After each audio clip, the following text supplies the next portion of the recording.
पंजाब के किसी देहात में एक खूबरू कादियानी लड़की से शादी के लिए एक फौजी अफसर को पेशकश की गई। फौजी अफसर ने शादी की हामी भरने से पहले एक शर्त रखी कि वो कभी भी कादियानियत कबूल नहीं करेगा।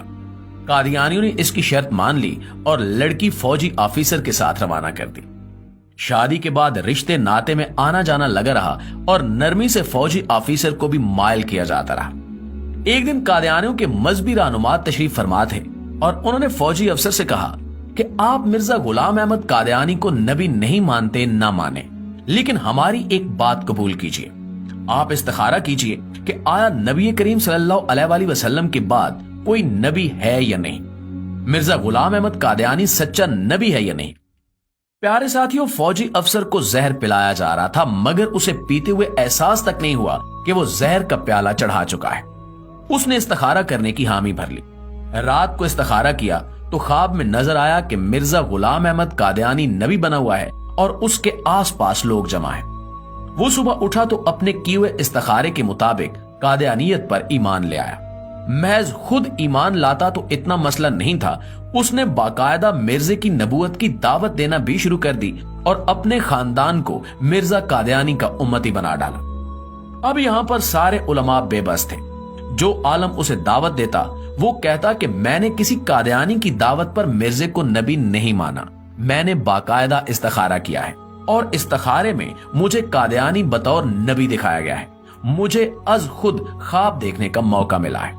नाज़रीन गिरामी, जब कोई भी आलम उसे दलील से मुतमईन न कर सका तो तंग आकर उलमा से मिलना ही उसने छोड़ दिया।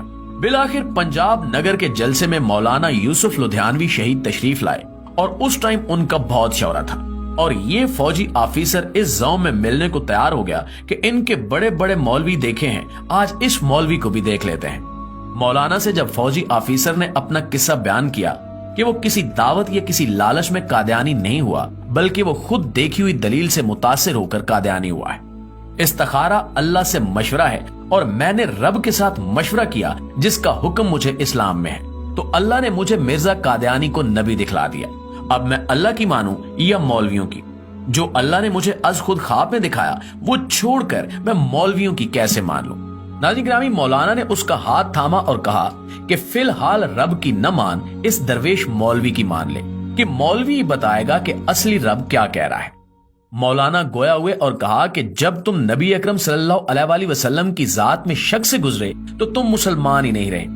अगर तुम्हें यकीन कामिल होता कि नबी करीम सल्लल्लाहु अलैहि वसल्लम की जात ही आखिरी नबी है और कोई नबी नहीं आ सकता, तो इस्तिखारे के लिए तुम हरगिज तैयार ना होते।